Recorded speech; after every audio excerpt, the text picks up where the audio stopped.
Hi, guys. Welcome to this amazing show that we have. As usual, I'm your host, Marceline Joel, and this is Ramblings of the Mad People.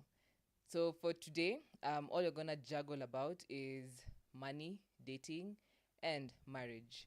So, when you're talking about this, do you think that it's all about the chemistry that we're having in terms of is it the chemistry that makes us bond together, or is it the money that people get from their different partners? Or what do you think about this whole conversation that we're going to have? So as we move forward, I'm gonna let my co-hosts to introduce themselves, and then we can kick it off from there. So, hi guys, my good names are Sir Bruno, a director, a producer, and I'm in it, Ramblings of the Mad People. Okay, I think me, I can only say I'm one of the mad people. Yeah, Charles or Charlo. That's all that people need to know. What else do they want to know? My qualifications for coming here. Okay, so given that we have two different generation on set today, I think they can all give their views with regard to dating when they were having it as a Gen Z and while he was having it back then. Just say as we mzee. You're trying to look for another word. I think the thing that we want to talk about, I think, is relationships, dating, money, marriage, in the modern sense, and whether things are different between wazee kama sisi and maybe these young Young. Gen Zs. I think that's what we probably want us to talk about, Ama. Yes. So Bruno, you can start maybe with your views.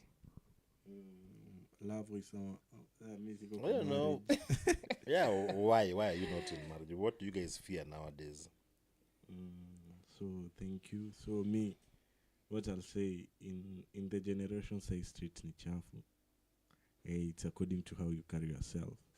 Saka uta focus in love, you'll miss the money. But if you focus on money, you'll definitely find love. You understand? Yeah.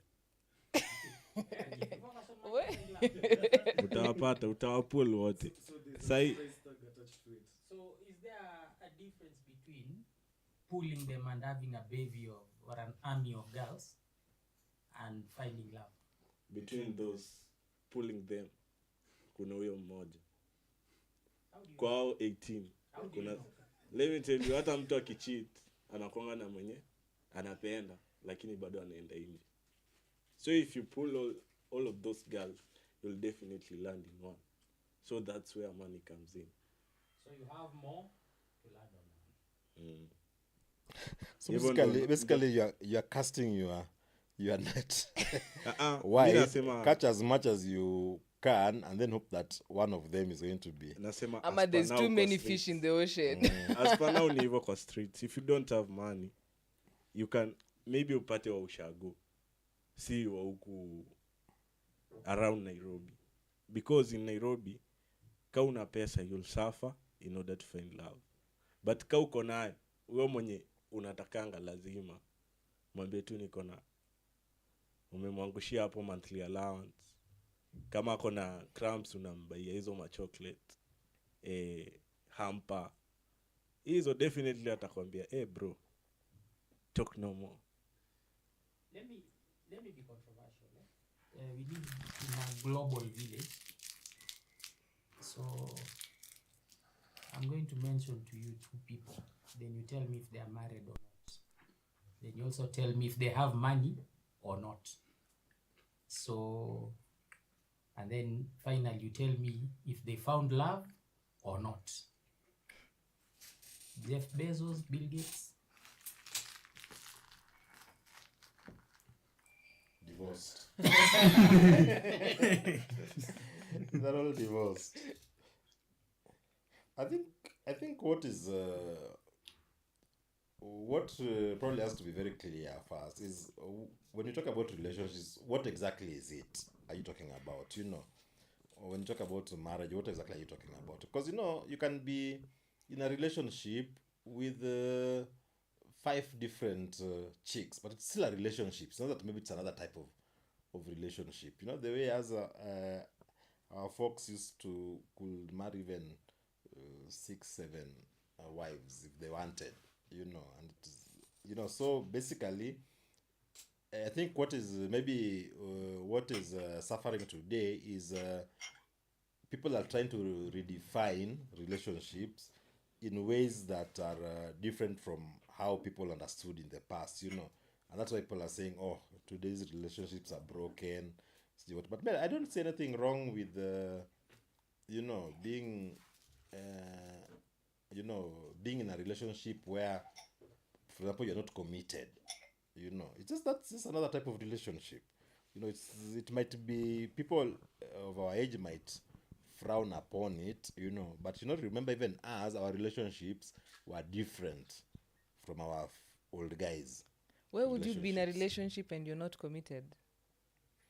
Like, Because that's what the world today demands. You know, you can't be you don't want to be committed, and he will tell us why why they don't want to be committed. You know, you don't want to be committed. One, maybe because people don't have you don't have how do we call it? You don't have an established and reliable income, for example. You know, so you fear that once you settle down, you know, kids, whatever, you might end up struggling. You know, today guys are what? Guys are in jobs for 1 year, 2 year here, and they move on. You know, so maybe you know, once you're committed and you know you settle down, then maybe it will limit your freedom to move on when things are getting tight. You know, which was different from you know, from years ago. So these guys, Bruno, you tell us. But I think people are today more mobile. You know, there are more demands. That's why you are saying if you're dating a chick, she must be having also an income. Bruno, what's your view on the same? And you, why are you laughing at that comment? It's not even Bruno. Nene. I can see you're sneering because you're like, "Aye." You don't believe that you can be in a relationship without commitment. Because that's the whole point about being in a relationship. Who says so? Well, different people have different ways of viewing it. But let's hear what. In a relationship, you have to be committed. Exactly, you're supposed to be. Then why are you in the relationship in the first place? Maybe because you can't get out. Like, then so you just make it clear that you don't want to be in that relationship. No, what I mean is this, Bruno, apologies. What I mean is this. You can be in a situation whereby maybe you get a kid. You are not committed. But you're dating or you are seeing each other. You get a kid. Maybe you are Catholic. So abortion out of the question. First of all, it's illegal. But you know it happens. So, in your attempts to make it work, you get another kid and another kid. Now you can't leave because you're thinking of your kids. So you're not committed, but you're stuck there. But also, you know, you're saying how can you be in a relationship get committed? So my question is, why are you in a relationship? People are in relationships for many reasons. Situation. Yeah, there's some people who are just in a relationship because you want to have a beautiful chick next to you all the time. Some people are in a relationship purely because of sex. You know, as long So as you're different having people have different good goals. regular sex, you're okay. Yeah, some people get into a relationship because they want children. You know. So who defines that this is supposed to be the right type of relationship? You I know, you think see, every other in person our- can define. Our grandfathers during their time, the whole point of being in a relationship and marriage was to get kids, unaona. So it never even mattered. Sometimes you ulikuwa unaletewa dame, you've never even seen her. You're just brought to tumekuletea bibi, unaona. Because the whole idea is just to have a wife and get kids and continue the nini. Then after sometimes, you know, in our relationships we started watching movies and we're seeing people falling in love, you know, romance. We're like, So this is how it's supposed to be, you know. Now we move to that direction, you know. Now today, you know, people just live together. Then when they want, when somebody is not happy with the other one, they move in, you know. So I think all those are changing dynamic, and in my opinion, they are all valid. Because who sets the standards? Who defines? If you want to go by, if you can say, let us argue it the Christian way, then we can now focus on Christian. You know what Christians believe and how they want it to be. Let me add what Charles was saying. Have you guys ever heard of a place called Chavakali? Yeah. What do you know about Chavakali? Well, the exams I used to do in primary schools were from Chavakali. Najua the church is the Friends Church. The Friends Church, eh? So now I'm going to In Quakers, Quakers. the dialect means what? A place where you go fetch for women. It was a market for women. Chavakali. Yes. And that's how it began. No, nasoma hivyo. Chavakali. That's what it means. In your Place you go to fetch for women. so that is a place whereby in not even a kitambo sana. I have a brother of my man who alienda huko Kaget. Aliletewa dem basi kutoka Chavakali, let me just say that. So aumjui nothing. You go to the market and zadi ni kitambo, but maybe not so far because huyu ni brother ya mzae wangu. You go, you select, unaambiwa ng'ombe ngapi, aumjui hata ujui kwao, mnasikizana, unampatia, unachukua bibi, unaenda naye, alafu unafuata kwa wazazi. So what Charles is saying is like then, why would you be in that relationship? It was strictly one companionship, maybe, and you reproduce. Because why would you pay bride price in a marketplace for somebody you've never met? Umeenda tu ukamwangalia ukasema huyu ndio nataka. But that was it then. But before that, see people, I mean, if you've read history, the guys, you spot a chick. The community say you just grab her. You grab her. If you can And carry you- her all the way to your house, Yeah. it becomes your Sorry, and the sauce. Or actually, in some places, clans will even raid other clans. That's for women too. That's like now we have 20 unmarried guys here. They need wives. Let's go raid who can come back with 20 girls. Mnaenda mna raid, mnapigana vita, you grab the chicks, you come, you know. But anyway, for me, I think the whole point is that, you know, it changes. So if I throw back the question at you, Marceline, what do you want in a relationship? That's where people start from. You, what do you want in a relationship? I think I have like 3 bare minimums. Quality time. Like nakujenga unanijenga, if that makes sense. Kukujenga aje? You know, you can be jengering each other intellectually. See, You can be all jengering each other aspects. financially. No, all There are so aspects. many ways that you can build each other. And then squid onesie. That's the whole point. What do you mean Like- with ones? Do you know you can have a conversation with someone and you're like, is this how you think in some way or the other? Yeah, like at least you can have meaningful conversations together. Yeah. Which are very subjective things. You know, there are people who talk about celebrity gossip, and to them that is very meaningful No, conversation. Vile nani alikuwa amevaa. There are boys who talk about matatus. Ile mbona ile nganya ya nani, and for them that is meaningful conversation. Okay, let me say sapiosexual then.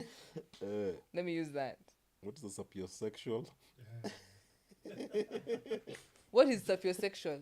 For the audience sake, Yes. can you use normal words? What is sapiosexual? Oh my goodness. What's sapiosexual? Someone attracted to smart people. Yeah. So there could even be no sexual relationship going on, but you're just, as long as those. You realize that can be a turn on in one way or the other. Hapo kwa Acha nisiongee. kujenga ni unijenge, ameficha vitu mingi sana. Oh, that's why nini That's bana. where the trick lies. You said sapiosexual, Yeah. What about if you want to attract positive energy, yeah? But you yourself is negative, yeah? You're not fine. I think that would work excellently because in life everything opposites would attract. If you think the same, you look the same, you talk the same, that house can be very boring. By then you'll fight like there's no tomorrow. Really? You have to be. Are you Yes. sure? I No. don't think about You have to be. No. Let me tell you. Mm. Simple example. On a Friday evening, I hit the bar, you hit the bar. How long will that relationship last? Why don't you hit the bar together? You can. You can. Then you go home together. Yeah. You hang together. You can. You wake up. But now you tell us how many times can you do that 365 days in a year? Me, I can drink every day of the year. Okay, I'd chime in on that. Unajua wezi can say like me, I don't know if it's you see them today, you see them tomorrow, you see them the other day, You'll get bored. you get bored. Stop your conversation about it. If that's where you're trying to think like music and I'm saying leo kesho na wewe. Wewe si relax kwanza, sijamaliza story yangu, Sawa, pole. sijamaliza kuongea. Pole basi. No, I'm trying to like justify his point. So you stay like that. Let's assume I'm a medical doctor. Come home. The only thing we are talking about, because I've also married a doctor, is new research or new what or whatever medical terms. Discussing patients. Then we go to the bar with this same doctor. What are we discussing? Benye watu wako na liver zao mbaya. So Vile leo mgonjwa anaenda kukufa lakini unamweka tu hapo yani. my point is, Mwone anavuta shisha. my point is, attraction Okay. kanaweza kuwa. But if you are very similar, and this I can tell you, if you are very similar, you have a problem. Hakuna mali mnaenda. Who was number 1 in your class?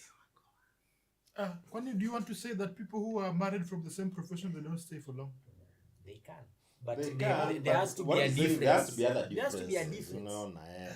Maybe Wasn't one, Professor one Magohan loves and the wife football, the other both one likes doctors? sports. They could be, but in different fields, and maybe Mago grew up in our estate. So I can So tell you, are you trying to Nimse justify Ololo. the journalist nani anaitwa nani na nani? Oh, Betty nani? Kialo Hata and- si Betty Kialo, the Hassan and And the wife. Actually, those They, are very. they come to That church is a good together. example. That's a good Together. example. yeah, And and then- they and do then shows Chalo- together. Chalo and nani? This guy. Nimesahau jina yake. Yes, yes. Hassan and so let me tell you about Hassan and which team does Hassan support? The opposite. Of course. Yeah. Arsenal and- There has to be some differences. You can be in the same You can be in the same profession. profession, you can even work in the same Yes. place. But what I think he's saying is the more similar you are in everything, the more likely you guys are going to get bored at And one point. conflict will arise. And what will happen is you will try and look for that something else that is different outside that relationship, and that's now where conflict comes. Because I think it's not in our human nature to be like, our conversations are always like, yes, I agree with everything. Yes, I agree with everything. There has to be things that, I don't agree with or I don't like, or, and then mkosane kidogo, muargue kidogo, you know. Then of course make up sex pia sio mbaya. So unasikia unatafuta hiyo kukosana. When the sex is becoming boring, then have the opportunity now. Bruno, what are you looking for in a relationship? Peace of mind. Peace of mind. Yeah. My friend, you'll That's never a get very it. good point. You'll never get it. You'll get it. You'll never I don't get think it. you'll be in a What relationship. is your definition of peace of mind? As in, you meet someone who understands you better. Anajua kama venye amesema ulevi. Mimi Bruno ni mlevi. Yes, si mlevi. Unaona? So anajuanga Bruno akitoka Isa ama kuna zile tu habits unakuanga nazo. Unaona? So akiona hiyo habit imechange, most definitely atajua kuna mahali makosa iko. I'll know how to approach it. Si wale amekujia asubuhi saa 7 jioni, same case. You'll never have a peace of mind in that Hawa watu relationship. ni kinanda. Maparots. Lakini sasa ndio kwa hiyo peace of mind utaipata aje kama unakubali kwamba hawa watu Meeting someone who understands you, that's when you get your peace of mind. they were born from the same mother. They go to the same training. Nakwambia Bruno anakuanga understanding. All conversations to may have, Bruno anasemanga, you should understand this person. Najua is not reciting What is read a- in books. Because academically, some of these arguments look like They're very neat. flawless. But in real life, even, and Bruno, the let me funny support thing is, Bruno, Chalo. okay, support Bruno. The truth is, these chicks go to the same school training. Even when you have your daughter and your wife there, and then you have a mpango wa kando there, your behavior itakuwa same. So nataka kusema nani anatutrain? So now, there's something, and I think I will not mention the person who told me, but anajijua told me the first time he had a big argument with his wife. Cousin ya wife yake akamvuta kando, akamwambia, now boss, you have to decide, do you want to win the argument or you want to keep your marriage?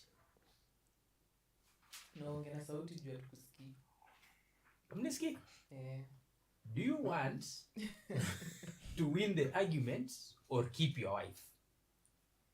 Or you stay married? Do you want to be right or to stay married? Yes. It- I So think Bruno, that's- I will give you a trick of how to have your peace of mind. Listen. Allow them to vent.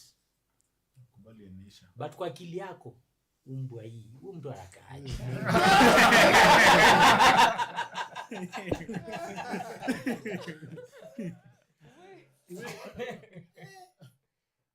Okay. Okay, what's your take on that before you comment? Yeah, that makes sense. Because they So say umeruka ile you walk out Wewe from Bruno ni trouble. mtoto wa Mungu, nyi watu mnamdanganya. Wanasemanga you walk out from trouble. Hata unitusiaje itajiandika. But nikienda kwa hiyo silence, I'll just nitaanza kujiuliza hizo maswali. Kwani mimi ni mjinga? Tusiumbwa, mimi nakaa umbwa. Go enda mahali tu, stay there. Hata kama mmegombania hapa. Do you- Wacha aongee, Do you then listen you to leave. do you listen to country music? No, why? So do you know Kenny Rogers? Can you You've heard of him. So one day just go and listen to that a song of his called Coward of the County. I won't say much about it, but just go and listen to that song. The guy was taught to walk away from trouble whenever he can. But one day, so I think yes, it is, walk away from trouble. But sometimes also I think you have to balance that with also keeping things. Sometimes watu wanakujamisha nini, but you just you're just keeping it in. Ile siku italipuka inaweza kuwa hata tu siku hiyo Coward of the County yeah, what happened to Old Yellow alichapa kila mtu mpaka I told his mother, he used to say walk away from trouble when you can, but sometimes you have to fight. Now that you're talking about troubles, how do you strike a balance between red flags and green flags? If it was a red flag spear, I think they're just isn't if it was a what are they called? The woke generation, just wokeness, you know. I mean, the point is, I don't think there's any person in this world who is perfect. No. And when I start, even if I start going out with you, I say now I want to start examining. I'm sure I will find a red. What are you suggesting? I'm Wewe suggesting. wacha bana. I'm suggesting that we go out together and we see whether we will see red flags. You know, red flags are always there. The question I think should be, you know, what are you willing to live with? But these guys who say red flag, they'll never be in any relationship because they'll never be. In fact, when you see an absence of red flag, me I would even be more scared of that. You know that you've met somebody and this person doesn't have any red flag. That one, I think there will be a question Kasoro mark. mahali. You could be moving with a serial killer, Killer. bana, you know. Normally very clean, very, you know, well behaved, because they don't do anything that can attract attention to them. You know, most of them normally will be this guy was like the perfect chap, unaona. Kumbe huyo ndiye anaua watu. But anyway, hiyo red flag ni akina Bruno siku hizi. I see them talking all over about red flags. And you know the challenge, Chalo, is once you have that mentality, you go into that relationship looking out for them. So it's all about the mindset. Yeah, there are people, you know, who will say, I was trying to trigger you to see your limits. I wanted to learn your triggers. So you come looking for trouble. I'm very peaceful, but you now want to learn my triggers. And if I give you say it's a red flag. Yet mimi wana peace sana. Why do you think in our modern world we have red flags and green flags? What I'll say is saisika kitambo. Aseti hakuna hiyo guilt, but people have made it like it's a character. Naona if cheating ni katu character ya msee, unaweza mdefine huyu hata haizi change. So to many people, mi kama wasee wengi wenye nimekuwa na red flags nika unaona msee ni mchezaji, let me say that. Red flags zingine ni vitu tu za utoto if you focus to them. Ati mtu sijui kama ameanza kushika simu, sijui anaeka kwa mfuko, alikuwa anaeka kwa meza. That's stupidity. If you focus on that, utakuanga unatoka kwa hii kama venye anaitwaje? Malala. Walala amesema wewe unatoka hapo ukijua I'm going for this. Nika unaenda tu kwa shop ya gari, I'm going for that Porsche. So unaingia kwa hiyo relationship kutafuta hizo red flags to prove yourself right, To justify yourself. What do you But think? I think those are also just excuses that, and especially chicks, not even guys, because I don't think guys are so keen on those red flags. But I think a chick wants to start hanging out with you, but akuwe na a way out. Akiona maybe she came to you because she thought that this guy looks like well off, akona do, anaweza nini.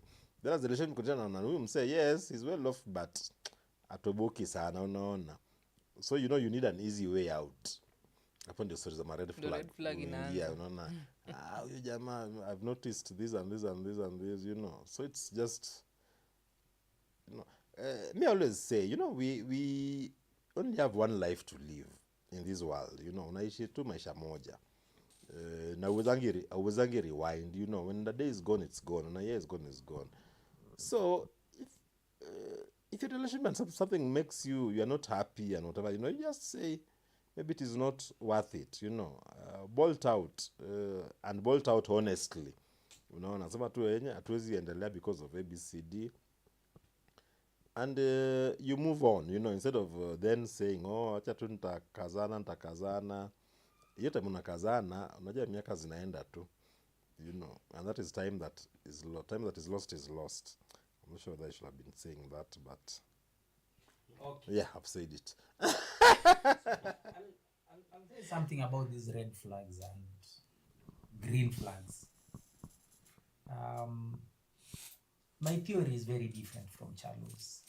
Mine is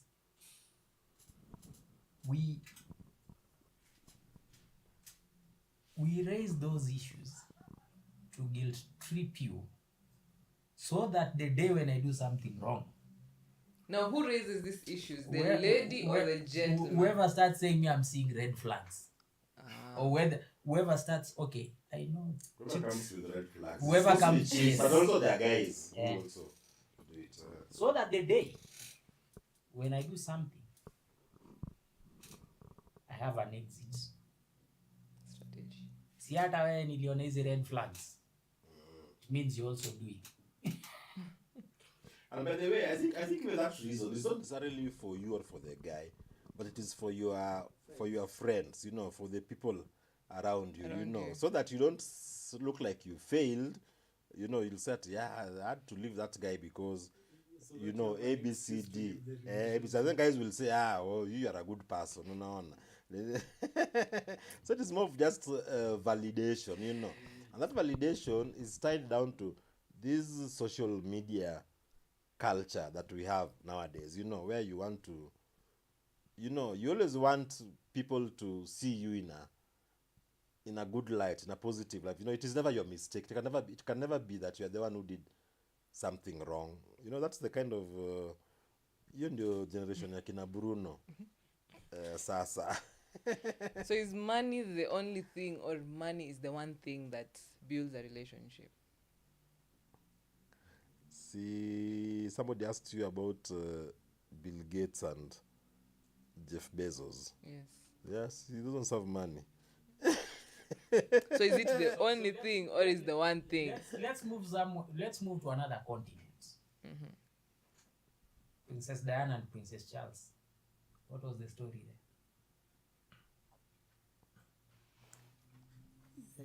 Diana is the only No, lady in Nairobi. that The could lady be in the- beyond yeah.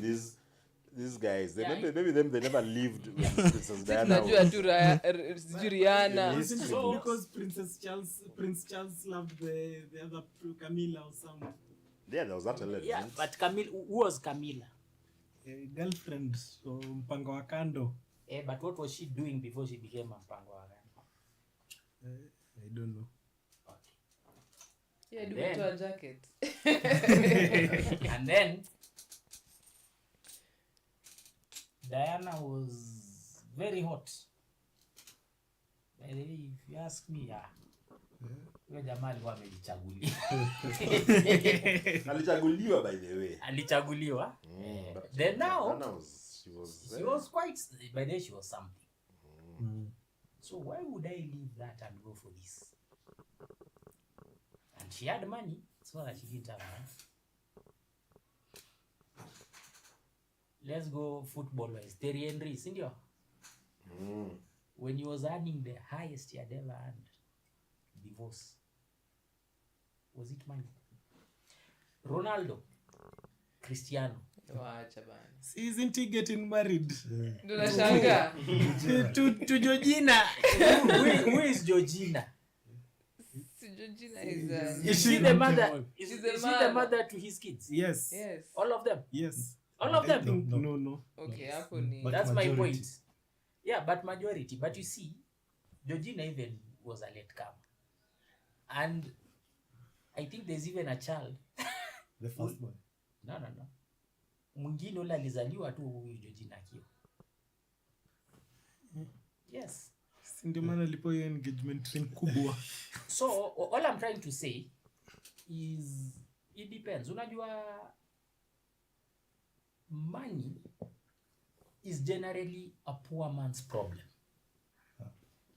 You can't think of anything else if you don't have money. Saizi tu uko ujui vile utalipa rent, we wouldn't even be sitting here and having this conversation. Your- Tumefunga podcast. Yeah, your mind keeps racing to kesho ni fast. Wow. By the time 50 nafika nitakuwa nimefikisha. You get? But for the guys who have money, it means nothing. Tiger Woods. Yeah, you kuja. There are people in this country but I can't mention them. Junaweza shikwa. Unajua hii podcast sana ikienda siwezi shikwa juu nimeongelea wa America. But there are people, very loaded people in this country. But they just can't keep a relationship, or they don't know how to keep a relationship, and girls go into those relationships thinking I've arrived because of the money, and then you realize there's something more than the money. And when you walk away, the guy agrees. Nawambia chukua 50%, wenda. Yeah, I'm okay, you go. The way I made the money, I'll make it again. So I've answered your question. Yeah, you have. And given I that think that's why I also started by saying, exactly what type of relationships ziko mingi. What kind of relationship do you want? You'll find there's a chick who has gotten into a relationship because she wants financial security. You see, so everything else could be bad in that relationship.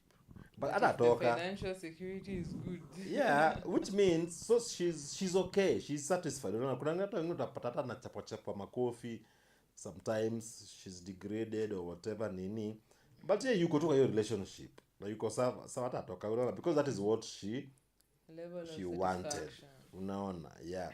This other guy, maybe he just wanted was a beautiful chick by his side, a chick that when people see him with a chick, watu wanasema huyu msee yenyewe, and that makes him happy. Unaona, maybe that chick is rude to him, umwongelesha vibaya kwa nyumba, nini, but yeye yuko tu na huyo dem, ninawezi acha huyo dem. Unaona. And the other people who it could be the feelings that they have for each other is such that hata kama vitu zimeenda vibaya, unapata dem ni msupu, she can have any loaded, in fact there are loaded guys who are coming for her, unaona, but she's just stuck with this guy who has nothing, unaona. It means that there's something else that this guy is giving her, but maybe she does, so it's so for her it's not about money, unaona. Na utapata wamekaa tu na wamenisha maisha tu poa, they are happy within that, watu wengine na cheki ambia huyu dem ni fala bana, huyu dem ametafutwa na watu wako na do na yeye amekwamilia tu huyu msee. So it always go to what do you exactly want in a relationship? We assume that everybody wants the same thing. Actually, I have a support question for that. For the gents huku, ile time ulikuwa unaanza life, umetandika mattress kwa floor, huna hata kitanda. The only furniture you have in the house is the mattress, maybe one cup, one plate, one spoon. Hauna furniture ingine kwa room. Compared to much later ukiwa na do. Ulikuwa na pull madem at what stage? More like the number of ladies. Time yenye ulikuwa na mattress pekee ama time yenye umeanza kushika vitu. It's a question for the guys. Me personally, niyo time nilikuwa na mattress kwa floor. Because it depends on your circumstances. Unaweza pata hiyo time ulikuwa na mattress kwa floor, hiyo ndio pia time ulikuwa uko nje, ma lyrics, ma what, unaona kati ya madem nini. But hiyo time uko sawa, tayari maybe you are already looking for other things. And hata maybe even so kuna dem amekaa hapo, kwa hata huwezi leta madem wengine. That is what is hindering you. And then, I think what he said is true. Hiyo time ulikuwa tu na hauna kitu. That was the time. Lakini ulikuwa na hiyo time ya kuenda kwa madem. yeah, but again, you know what What he if said? money is intimidating? but again, you see, if today you can afford to stay in Mathare North, you'll be in Mathare North. Ukinunua furniture haiwezi tosha Mathare North, maybe ulikuwa unaishi 4th floor, so utaibeba na kamba, hata nyumba yenyewe haiwezi tosha. So you move to Huruma. Ukitoka Huruma unaenda Buru, ukitoka Buru unakuja mpaka unajipata Kilimani. Okay? So siku hizo ulikuwa na mattress chini, ulikuwa unaendea madem wa mattress chini. Kai. Yes. Tumekataa.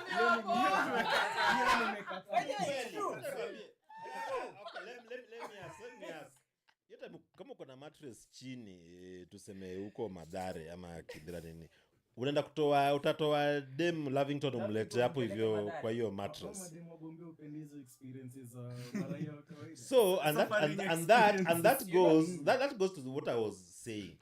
Wewe unatafuta hiyo dem juu ni msifuni, lakini yeye what is bringing in that relationship experience. Ni hiyo experience. Kwa hiyo si ati ni wewe. Ni tu opportunity ya kuona vile hiyo life ukua. Hiyo ndio kitu kinamleta. So wewe sasa ndio kitu kinamsumbua. Ulitoka kwa hiyo experience. Ama demo wanakutoka pia. Wana reduce the number inaenda ki reduce slightly. Yeah, they're no longer interested in you. Let me tell you. I grew up in Buru my teenage years, unaona. So those days our neighbors, our mademo Buru whatever. Sitajaribu kuwakatia hao walikuwa wanaendea makanga wa hizo mama 3 whatever manganya za hizo siku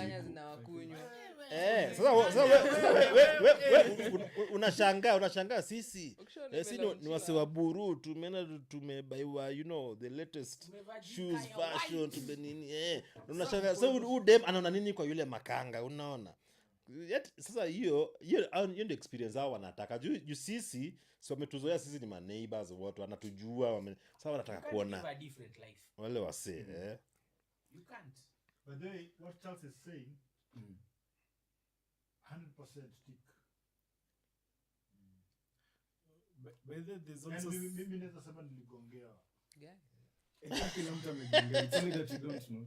Kugongewa wanasema yai. Kila mtu amegongea. We know. But it's okay. Labda sisi ndio tunagongea wale wanagongea. But back to our story of that. I'll tell you.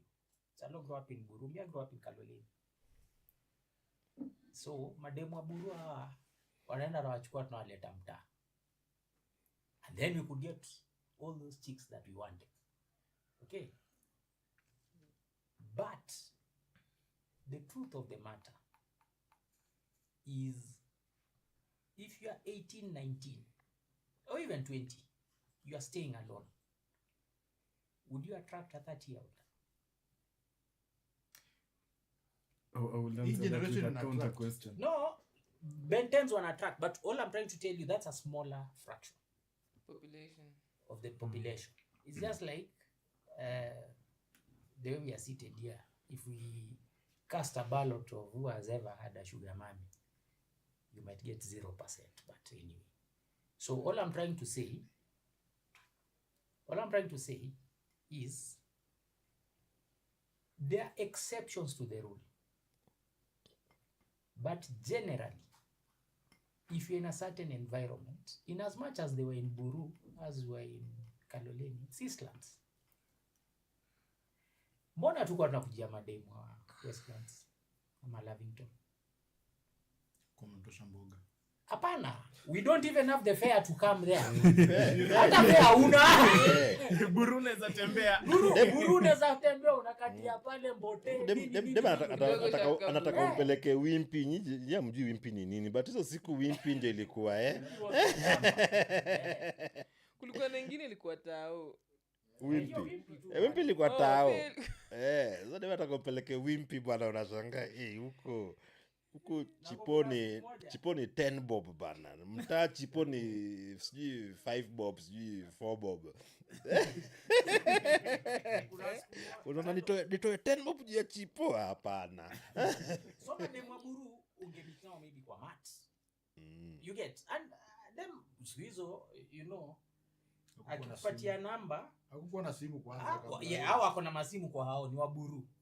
Wewe utaenda post office Jumaambiwa 8:30 na umefika hapo 8:15, you have to stand in the booth. Unajua kwa booth, so you have to stand in there ushike hiyo receiver lakini weke ile nini chini, you get, so that You receive. but for the guys out Bruno, they think you are talking on the phone. 8:30 ifike uachili hello.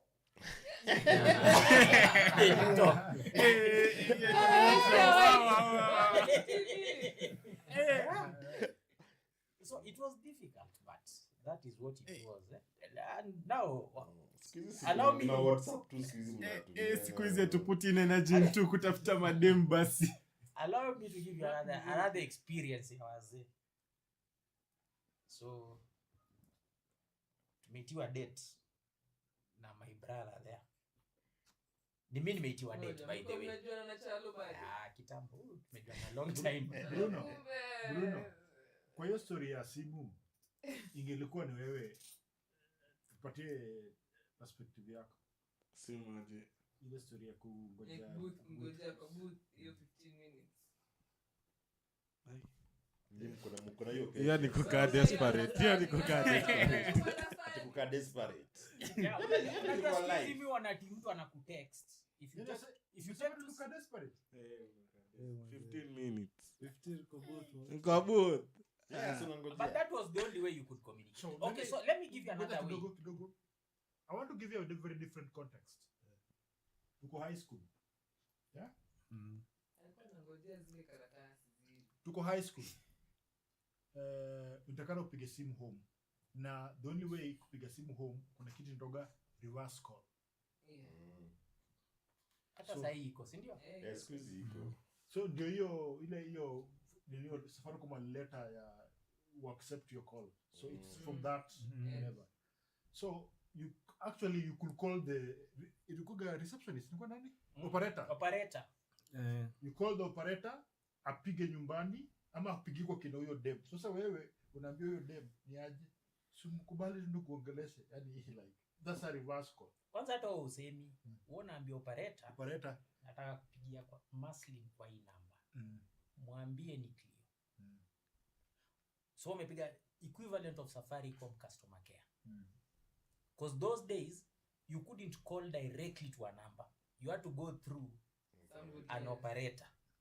So unapigia mtu ndio mtu apige huko alafu awaunganishe nyi wawili. Come if you don't have money. So charges No, hata ukiwa na do ndio wakakuja kaleta ile subscriber trunk dial. Tunaita sexually transmitted disease. Sini wazee. And that is, you unaona tuna history ya the differences between relationships. Hizo siku and nowadays, unaona.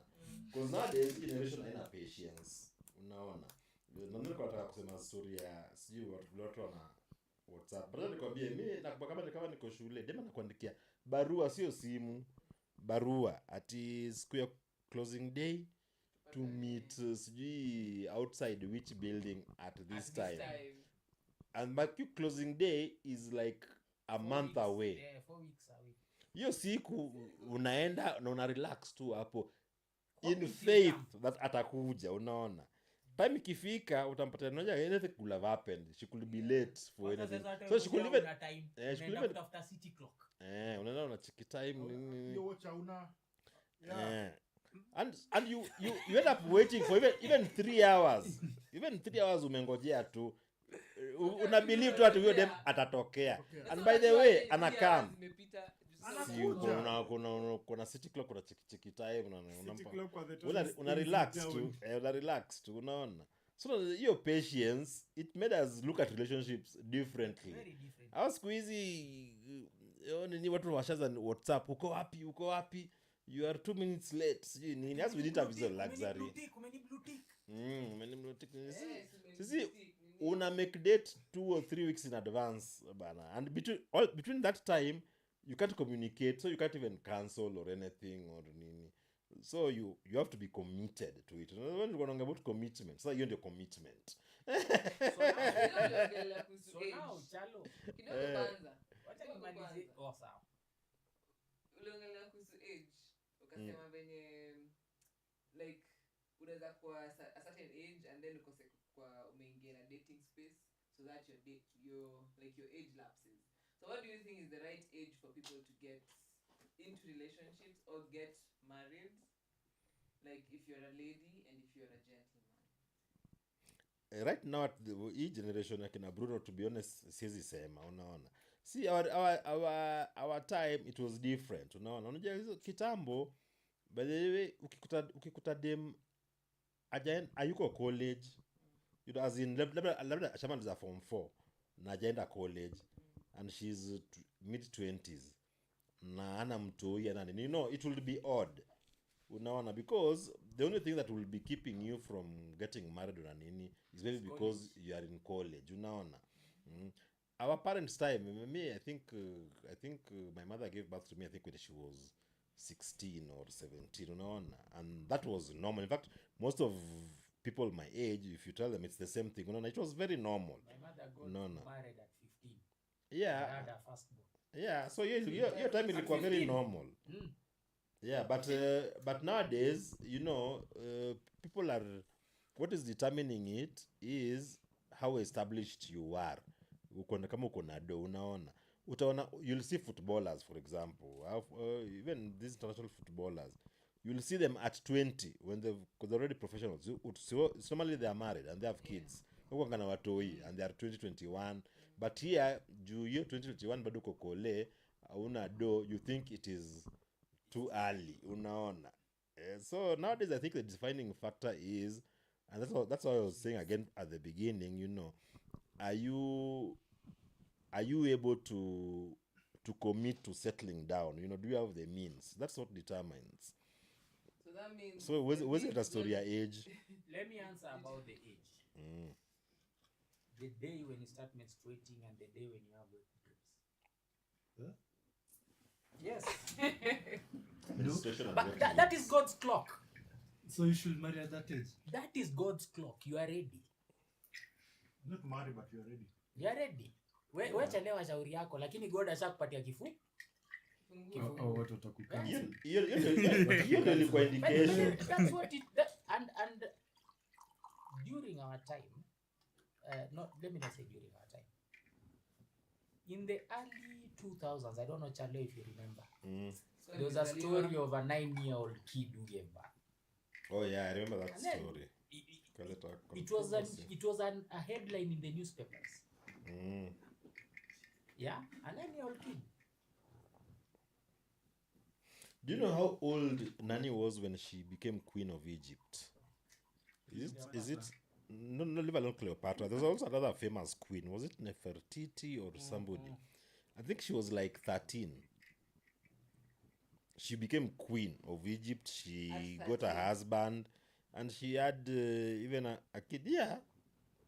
In fact, a lot of those kings and queens of Egypt those days, they would die at like 17 or 18, and that by that time they would have ruled for a few years. Yeah.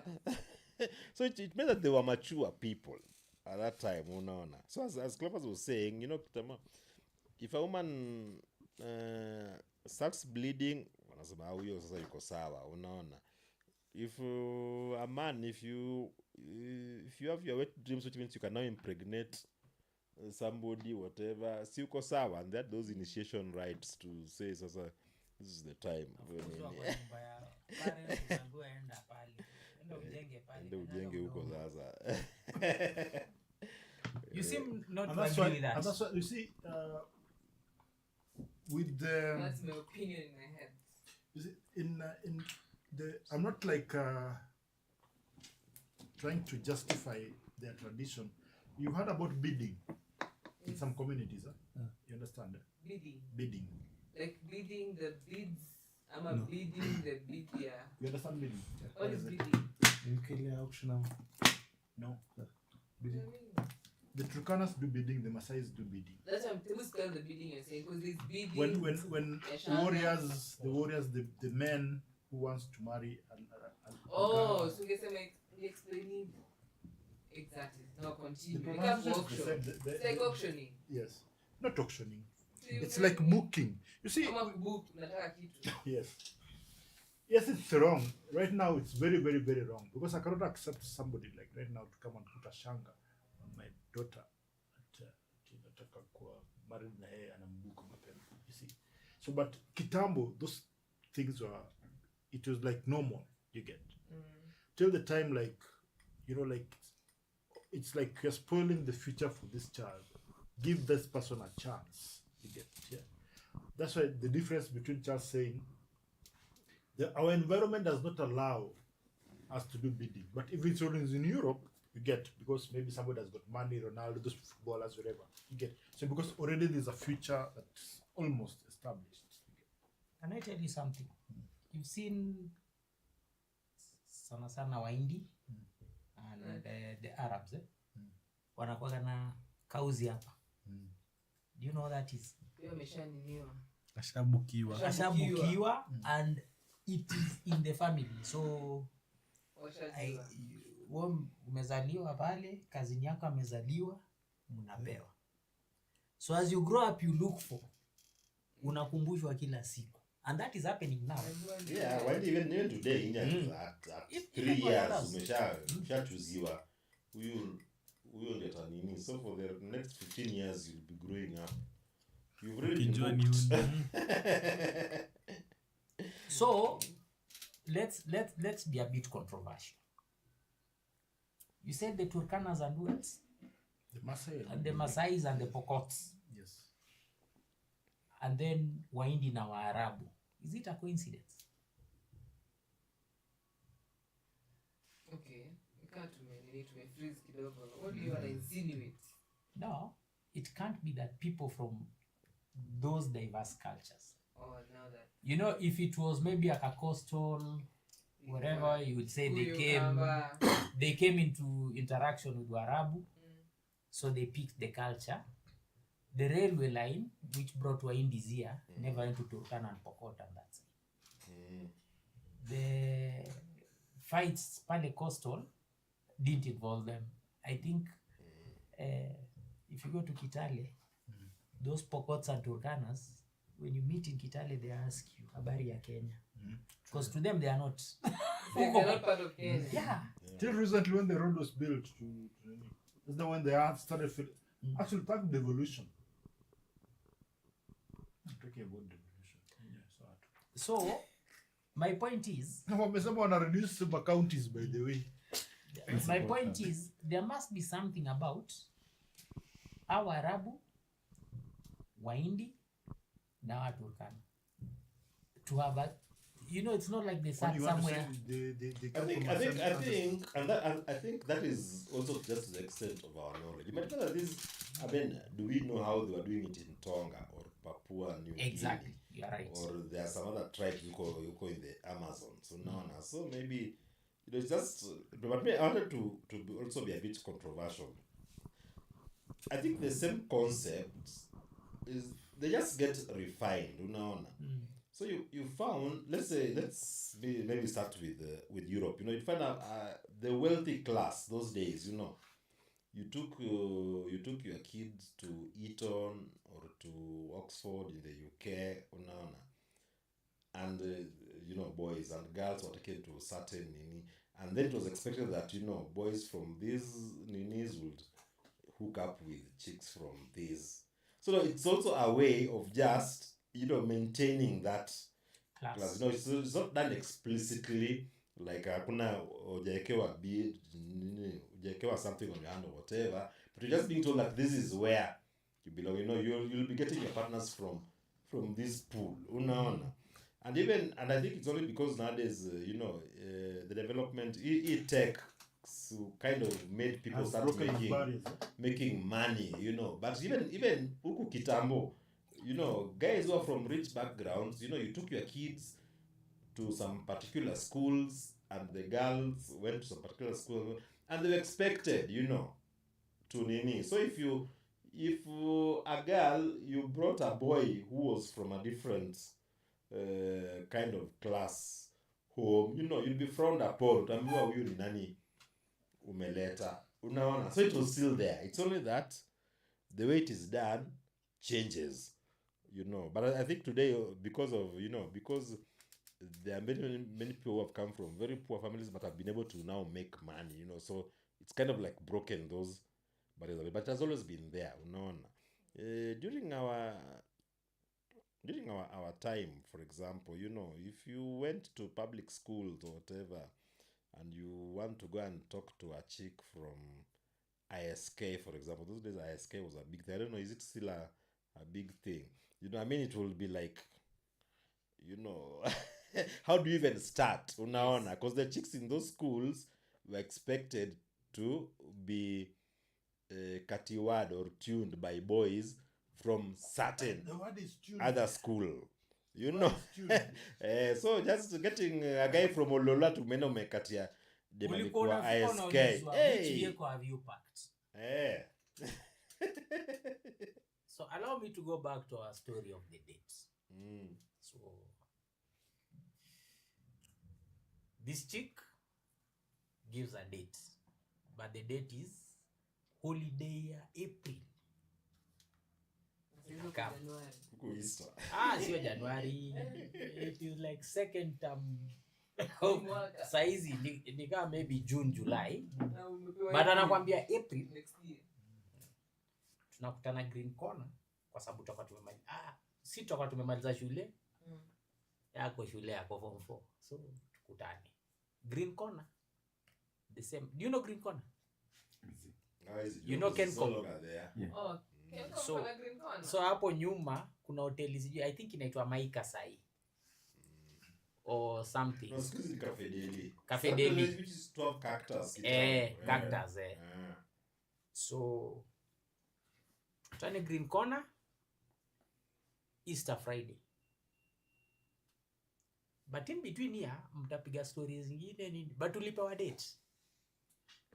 So nimeona uchukua best yangu hapa tumeenda mpaka huko. But now we don't have money to go and sit on a table and wait for a chick whom we are not sure she's coming. So tukaka kwa hizi bola, mnajua bollards Easy man. So we sit on the bollards hapo nje. We are waiting for the chick. Hey, nini? 1 hour, 2 hours, 3 hours, she comes. But our status is our status, so we just wait. Tumekungoja sana. We sat here for 3 hours waiting for you. We go in, ask for the menu, tell the chick we can't afford this. As we only have 100 bob between us and poverty. I'm going back home. And we have to go back home. So, hii hatununui. So let's take something. Let's say, sawa. In fact, even me nita contribute kidogo. Can you do that now? Would you dare? Tarudi home. Kwanza utanikwa Instagram hapo. But unaona your love in your experience hivyo. Your love ni very genuine compared to ingine. Yenye mmekula kashida kidogo pamoja. Your love ni very genuine. It's true, but yeah, it's Instagram. But it's your choice, by the way. Me, I'll tell you. And this one, I can even say my name so that the listeners can hear. But I'll tell you, the one thing I've done very successfully is to remove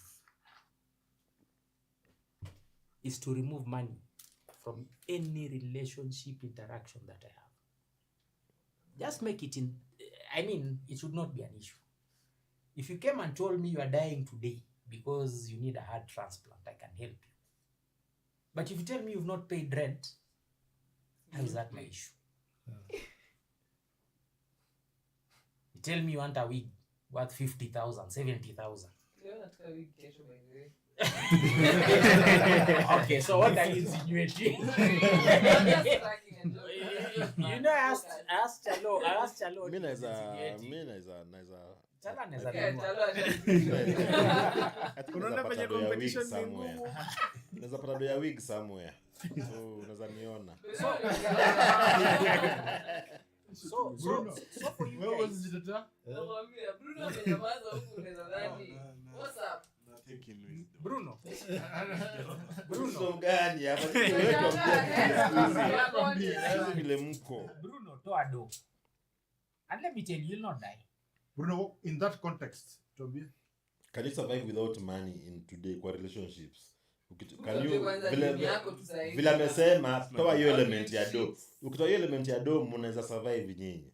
So me kitu naweza sema it's an advice nitatumia. Just be real. But do you think it is From the practical word go. for your generation? Yeah. Mimi venye niko mimi najijua. Just be real. Usionyeshe the girl I can afford this. Then ifike uko mbele ukose. Sasa atakuacha. But labda utakosa, labda uko tu na hiyo do unaweza afford. Sasa ndio Everything. nakwambia if you can tena usimwonyeshe ati nikaa ati mani tuko hapa tutumia pesa. Saa zingine feature white. Wacha ajue mse ako broke. Yeye anajuanga hata usiwezi mtumia ka option. Ndio nilikwambia understand the password. That's where it comes in. And you know, Bruno, you are very right, because there's always somebody with more money than you. Unaelewa? Hakuna mtu hata leo Bill Gates atafikiria ndio akona domo. Kesho utasikia ni Jeff Bezos. Kesho hiyo utasikia sijui ni nani. So there's always somebody in my for the occasion of footballers who wanatembea na mamilioni wamepewa na Ruto. So mtasafa. Usafa Nairobi. Hey. So kama unajua kama uko na deno kuna footballer warambe sasa kwa kimuona. Ujue tu una Ameenda. Ushabansi. hata ile story ya forex. Si kuna mmoja wao ma forex boys tamtaja jina anaweza nishtaki. Lakini aliitwa ile Obina show. Akasema shida tu ni moja. Ma content creator wanatuchapa kwa sababu mimi ni mtu wa forex, nimepiga $10,000, nimeta dem yako Kempinski, nimemnunulia lunch ya $400, nikampiga $200 fare. Si nitakugongea hiyo kitu. It is basically the currency, but if you take it away, you'll find somebody that believes in you. But there's something that you said that huwezi fikiria pia kitu ingine kama una do. Kama umekatua hapa sasa hii akili yako tu inagonga fifth rent. Hakuna space pia imebaki kwa akili kufikiria about love. True. And that's what I'm saying. I'm not saying at the end out of the love because umesota. No. I'm saying even if you have money today, maybe the steps I've made in life, where I stay and where I grew up, boss, it's night and day. But I make it deliberate. Money will never be a conversation in any interaction I have. There are genuine cases. Ukuja ukiniambia nyewe leo na need a transplant ama kidney transplant ama madangu ama nini. Those are genuine cases. Unanielewa? But petty things. Atija kutumia tiris Tuesday juu huku nionyeshe huku nilipia nails so tutashikana nini? It's okay.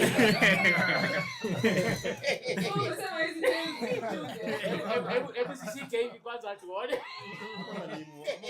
Unanyimwa ka something you have lot umekuwa utumi do. So naambiwa you can't have any.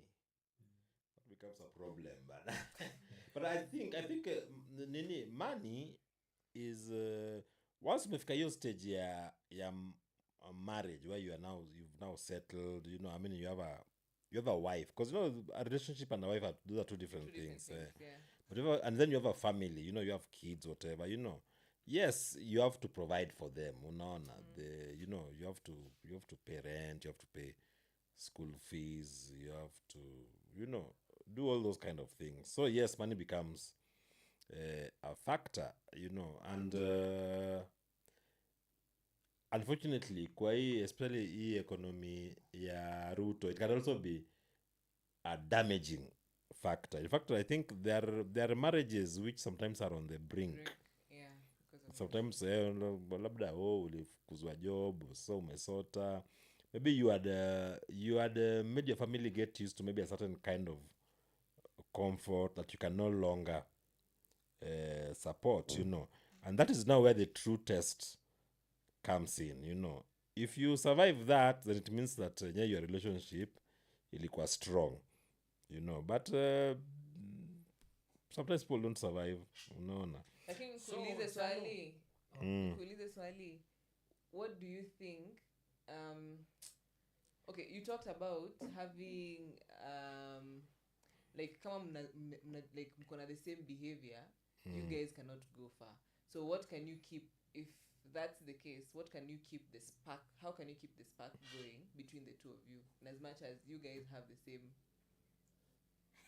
See, you grow, you know. People grow, and you are expected. I mean, and you know the thing with marriage, and why sometimes marriages can last years. I know each generation squeezes. There are some people who don't really believe in marriages, for whatever reasons. But marriages can still work. I think if both partners Put in the effort. grow, the way you were at maybe you got married at 25 years or at 30 years, you're now 50 years. The way you are now is not the same way you were 25 years ago. You'll have grown in thoughts. You might have even gotten new interests and what. And likewise, the idea is that your partner pia atakuwa na grow during that time, unaona. But then before I was saying hivyo tulikuwa na grow at the same time. How did you choose the one? We can't grow at the same time. We are not. I don't mean that you have to grow at the same time, but I'm saying as in both of you have to have at least some. There's a level of maturity, because like for a woman, for example, when you got married, unaona the way you are behaving. I mean, the moment you have kids, things start changing a bit. That's what I mean by growing. Shifts the kids away from the husband. That's Partly. what he's trying to say. Partly. I don't want to say anything that might incriminate me, but yeah, I mean, you as a woman, you get concerned about, first of all, when the kid is very young, toddlers, the attention that you give them is different from when they are now starting going to school, And now I can tell you, when they become teenagers, it's now even a different ball game, unaona. So what I'm saying is, you will never be just the same throughout marriage. Things will change. You'll get new challenges in your marriage, whatever, that you have to tackle together. And if you guys are together, you will obviously your relationship will last. But some don't, for whatever reasons. So Chalo, Why did you choose the person that you chose? no. Hapo nani- Hold on. Don't put that girl on the spot. But But have an answer. let I me will no. give Let you me an let me answer. let me But wait. let him talk, but I'll Yes, give you an let him answer. Let me answer you on what can keep these things going. And then I also want to ask him a question on what he had said earlier. Too many questions. I'll tell you. You asked, so the spark is dying, what keeps it going? I'll tell you something. Variety is the spice of romance. How you interpret it is up to you. How you interpret it is up to you. Nimeona chini ya meza. So Chalo, my question is, when it comes to provision, kids are going to school, we have responsibilities, nini. Who says I must provide? Why must I be You one? being the man in the relationship, you must provide. So the child is not yours, No, he or she is also my child, but but ideally, that was a tricky question. the masculinity too. But I like the way you answered it. But Masculinity. But what's I'm telling interesting you- in that answer, let me tell you what's interesting in that answer is, and this is where this is one of the biggest contradictions, especially when it comes to women. We want to say that things are changing. We are not our fathers, unaona. So we need to do things differently. But there's some things which, at our convenience, we want them to remain the way they were with our fathers.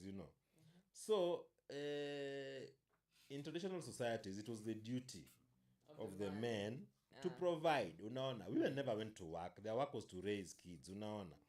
But also because even the burdens that men had that time was different from today. So today we want to say, but society has changed, what nini. But that part of it is the man's you want it to still remain as it was kitambo. You don't want it to change. But the point is that it has to be a joint enterprise nowadays. No, I know it's a joint enterprise. Yeah. But that is something that mnafaa kukuwa mmeambiana at the start. You see? Why? Not You relax. necessarily. Ina depend. Unajua acha nikwambie kuna different individuals. Sawa. Kuna ule mtu akona ile mentality ya kitambo na kuna mtu akona mentality ya sahizi. Kuna mtu atakubali this is a joint thing that we're together. So you put half, I put half, we come together. Ama depending on No, you don't your necessarily level have- of it income. doesn't- it doesn't It's have not to be necessarily- half. Exactly, I'm saying. Depending on your level of income and how much you're able to contribute never the to the level. same. With women, Yeah. my money is our money. and Her money money is is her her money. money. Exactly. How do you? So it doesn't depend on the level of income. with most women. You Yeah, could yeah. even be the president of Kenya. With most women, yeah. But you know, some, and you know the reason why Actually, why some of us thank you, some of Charles, for us saying have survived most is women, because not all women. Exactly. yeah, it is, that's what I'm saying, it is most, not all. And why some of us survived is that because No, Chalo is just some- being politically correct. I'm not being politically correct. so I will not be labeled. No, we have women who've supported us when you know when we are down, and they're the ones who are capable, so they have stepped in, you know, and without otherwise they would have just said that you can no longer nini, you nakwambia can women walk power. away, unaona. But those are very few, unaona. Majority of the women still believe it is the work of the man to take care of everything, even if the man is incapable and they are capable, unaona. And you nini students I- of Americs. I was Anyways, go no, on. I'm not an American. By the way, Can't teach us anything. yeah. In fact, honest. Americans should come to us. We teach him. we Yeah, teach there are. I That mean, is posts mpaka tunaangalia as about he sometimes he says nonsense. You know. Yeah, I mean, of course, you know, Man. there are things. By the way, there are things, Sema nini. especially those in terms of healthy life. So I mean, there's some things that he gets right, but Yeah. when it comes to relationship, I don't take any mzee relationship Mikadi, advice from him. Bruno, hii context ya yenye asema naongelea about money, relationship, keeping it wherever. What are just going on for the last like 2 minutes? What's your intake about it? Money and relationships.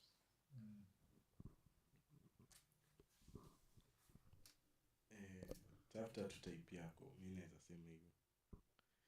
Type yako ni gani? Like Yako ni gani? haya, My money, Kama our ni money, mwizi, mimi ni tulia mwizi. tulia Nitafute mwizi. nikupeleke our hapo. money, Si hivyo. In your that money, your case, money.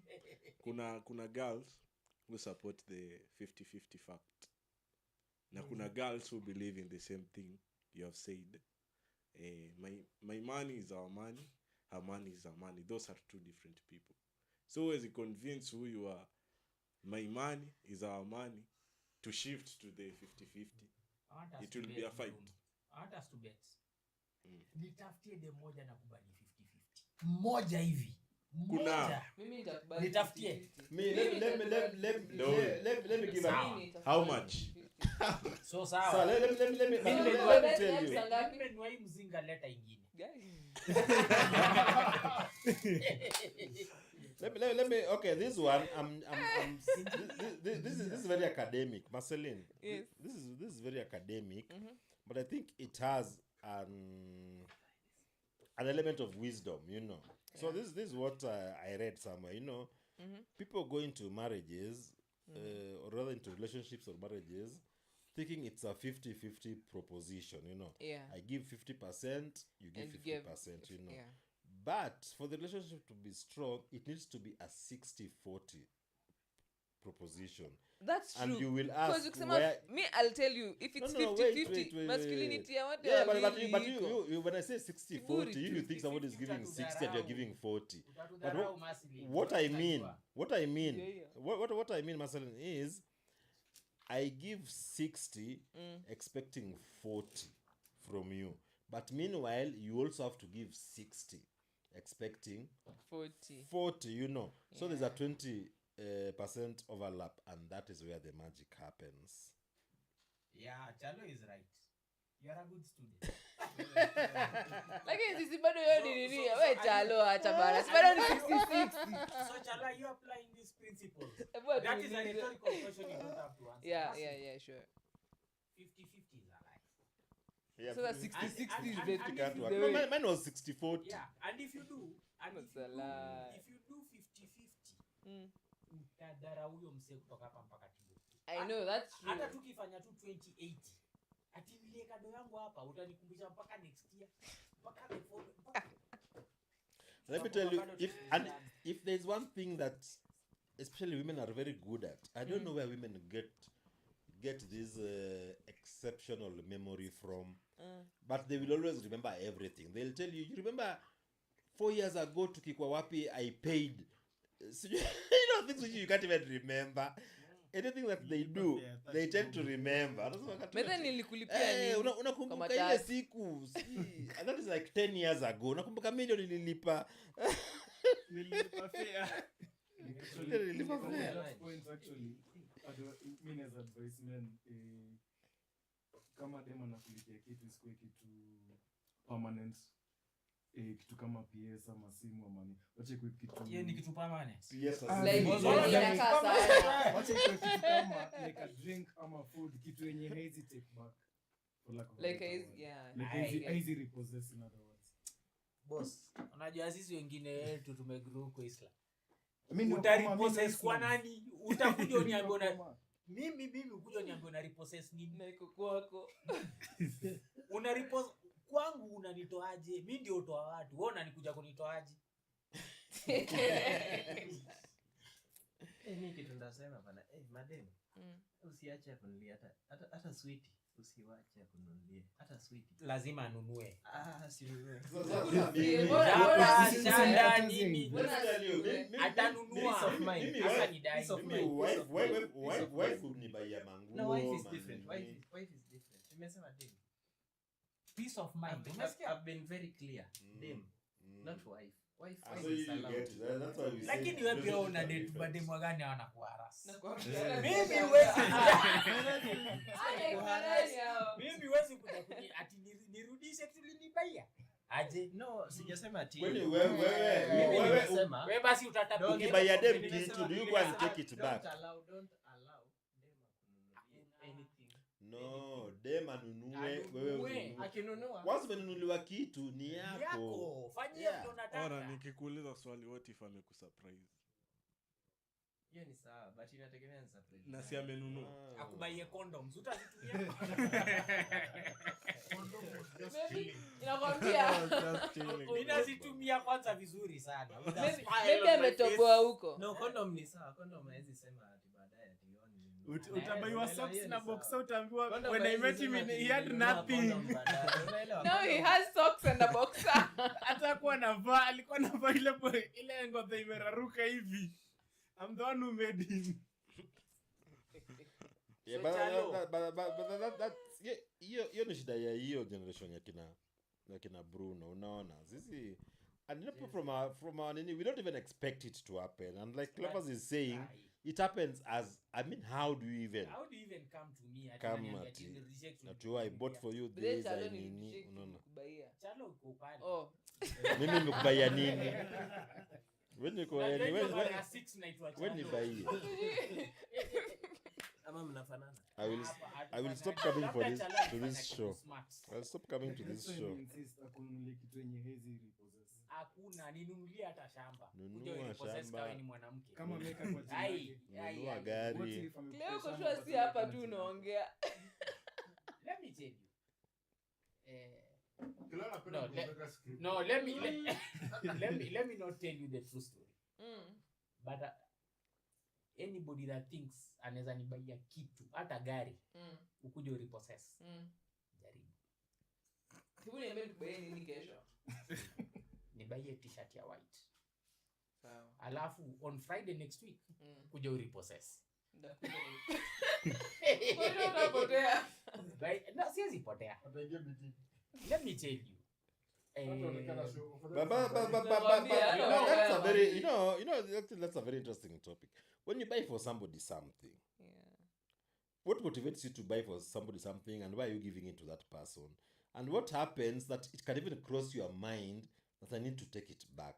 I think you must be a very evil person I'm to evil. think that I'll buy for you, then Let I'll me take. even use a recent example. Kuna mse fulani pale tu social media juzi. Flaco. Amenunua tu Sema tu, gari. Flaco. Yes, staki.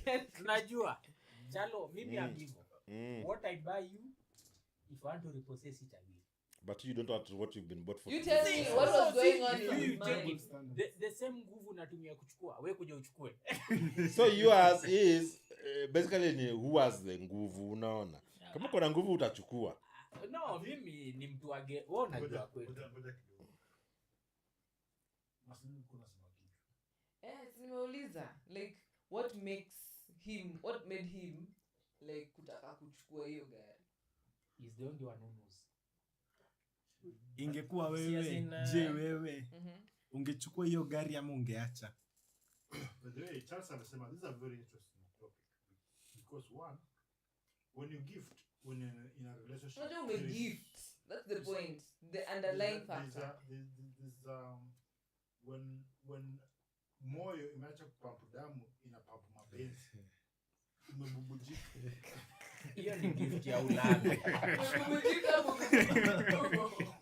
Umeamua kununua Hiyo ni gift ya iPhone ulami. 16 Pro umepeana, umenunua S Samsung umepeana. Sasa simnunulie hiyo S. Tuendelee.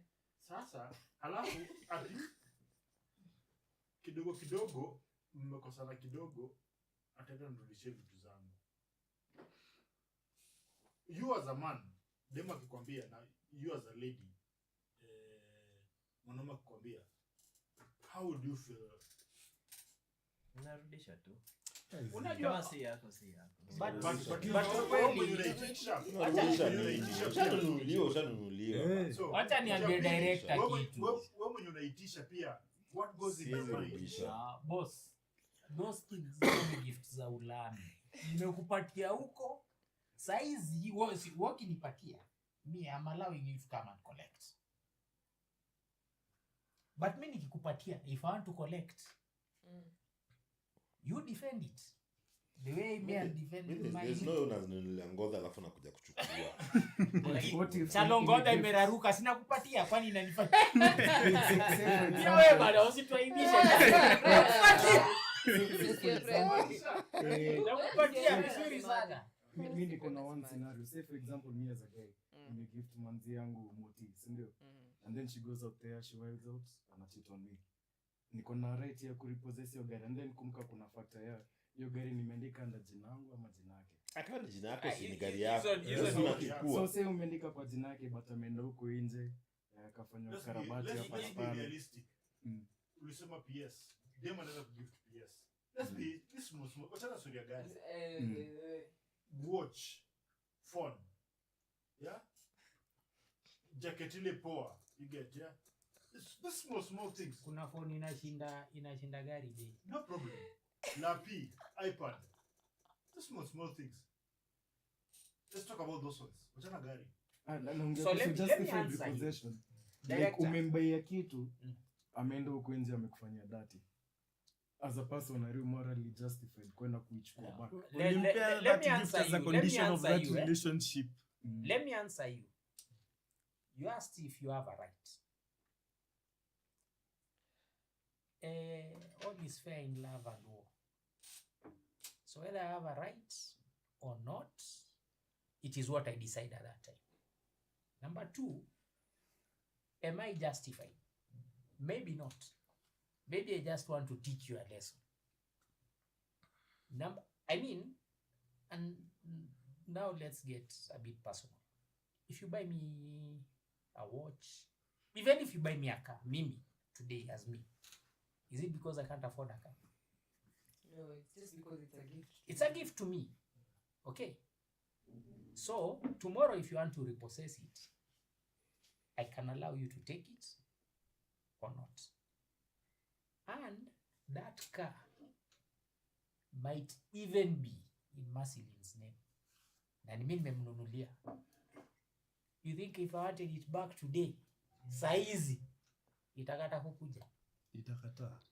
Yes. Itakataa. Chalo, Yeah, ngoja bado. nikwambie, wacha Yeah, nikwambie. bado. Umekutana na Ngoja auctioneers. nikwambie, hata si auctioneers. Hata si auctioneers.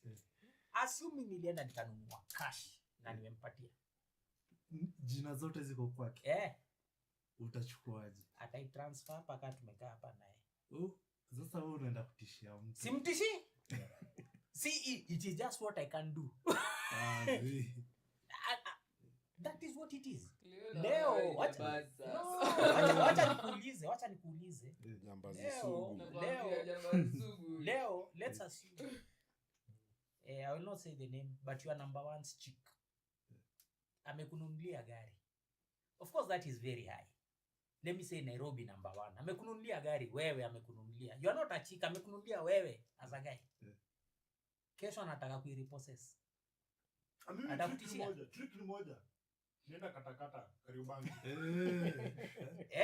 Wote katakata, but unajua nini, at the end of the day atakuita hapa hapa hivi, gari yangu kwa wapi? Mimi sitakuita hapa, nitakuita Muiave, nikwambie ngoja tukutane Kenco. Then you negotiate with those people you want to negotiate with, but the only solution there is I'm living with whatever I want, because those guys have a brief. So what I'm saying is the choice as to whether na treaty gift can gift and I walk away and it means nothing to me, you nilikupatia, is up to me, not up to you. If I also want to embarrass you, I would. Nakwambia Cleo. Sawa, Cleo acha ndo ni shoni yake. Anyway, my thing still goes back to, you know, where we started the show, you know. What kind of relationship is this? Why are you in that relationship? No. If you're in this relationship for financial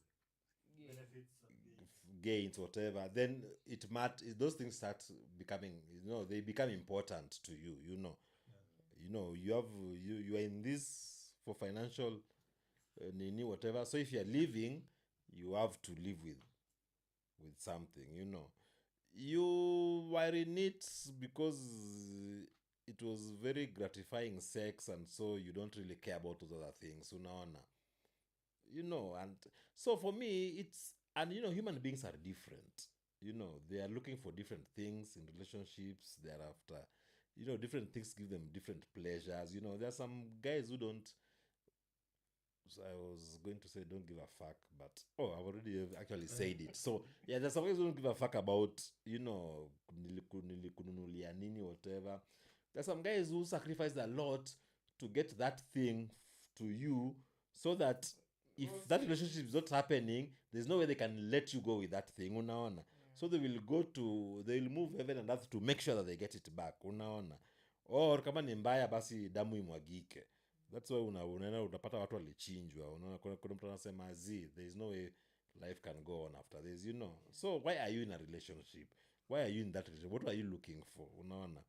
What gave you gratification, you know? What can you not live without? I think that at the end of the day is what defines how people are, and that is why different people react differently. Kuna watu wanaenda watarepossess, kuna watu who will not give a damn. They'll tell you keep whatever you.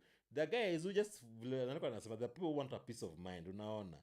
So they'll even rather leave you everything, unaona, kuna peace of mind, than anze kuzungukana na wewe, unaona, ati nilipotea hiyo money, you know. Atakwambia wewe chukua kila kitu nataka, uniache, just give me my freedom, leave me alone. You know, the guys who are like that, and they just walk away. Mtu amekuwa kwa relationship for years, but walk away with nothing, because they will be like, I'm not interested in your fight, unaona. So do you think sex can glue a relationship? Never. Hey, 1, 2, 3, 4, 5. If it's good prostitutes will be in very many relationships. It can't. Me, I'm of the different opinion. No, it can't. Let's discuss. You can give your views. Ukipata sex mzuri. Hiyo kitu naifikiria 1 week hata. Ilikuwa moto. Unaelewa? As in ni moto. So if you get na prostitute. Yeah, different. Nilikuwa naongelea sex ya normal people. So we went to a school where our teacher always No, they are normal people. No, they are normal people. As we went to a school where our teacher always reminded us. Chalo nakumbuka story. Alikuwa anasema? Ile history teacher, I tamed a prostitute. Now if you He started as, and he used to announce it to the whole school, by the way. And Yeah. she was, by the way, And she even students some students used to know her before she even got hooked with a guy. Since she used to work in a bar. she used to work in a bar. Yeah, nini. And then she got married to the teacher. The teacher would just say it. I tamed a prostitute. mimi story ya sex aki kuongea. Unajua kuna vitu zingine pia mtu akiongea mtu anasema ulijuaje? You know, Follow up question about kama ile that. story ya just a second. Kama ile story ya that guy who was buying for the wife red underwears all the time. Unaona, he used to buy for the wife red underwear. So one day the wife told him, you're always buying me red underwears. What will people say? And then the guy asked, which people?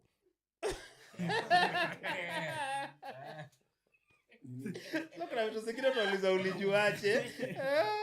Which people? I mean, it's you who's putting on the underwear. We are forgiving you for that discussion, but anyone else for the discussion. I have a follow-up question about that. Umesema about taming kuru, si ndio? Yes. Mlikuwa up maybe mkisikiza hip hop a bit. There's a concept No, about yeah, but we me, I listen used to. Actually, back then there's a rapper Maybe, called E40. I remember Kuna concept alikuwa nayo about Captain Sevaho. What do you think about that? I won't answer you. Me, I listen to reggae. Strictly roots. how we negate them. Okay, but you Mimi- understand hiyo kenye na try Ati kumaanisha. alifanya? Captain Sevaho. Save a hoe. Captain Save? Aho. Aho. What Like do you're you a good man. Okay, ebu tell A hoe is a pro. Oh, so wacha It's producer. like that is Wacha producer literature. cheze hiyo ngoma. Me I'm a good Tusikie ni guy. gani? Hebu tuweke. Hata Acha ajui. enda kwa. Huyo mtu I kwa studio hizi jua hiyo ngoma. Tafuta tu Captain Sevaho E40. Joji. I think we'll get the song. E40 was a rapper from the Bay Area. UB40 walicheza Captain Save Aho. No, the guy was called E40. Oh, He E40, was a- not he was a UB40. hip hop. Flag. Oh, Flag, me and you, bana. UB40. Kwa live, kwa stream. Bruno sema. Hatuwezi cheza ngoma. Hamwezi. Kwa Hamwezi. Copyright, flag. Or just read the lyrics. I think let me paraphrase maybe what he's trying to get Yeah. in. It's just the concept. Can you tame a prostitute? Yeah.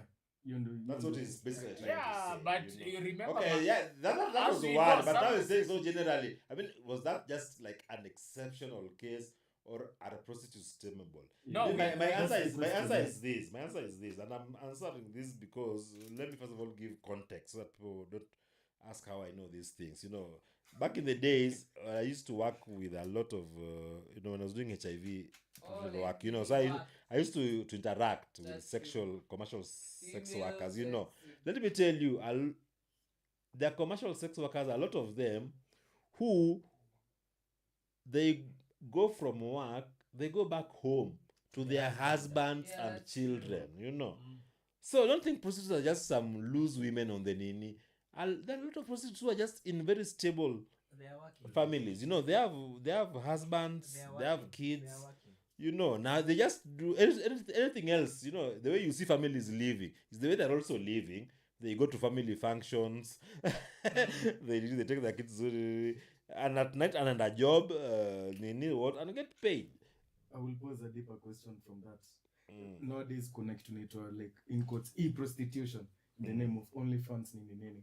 Yeah. Some kids wanakwanga Aaron, bullied in Aaron, school Aaron, kwa sababu OnlyFans. waliona their moms. Usipeleke hiyo syllabus haraka haraka. Twende pole pole. Haya. Ati kuna nini? E-prostitution. What is it? E-prostitution. OnlyFans. Like Basically, you're seeing your online body digitally. prostitution. Sio ni technology tu.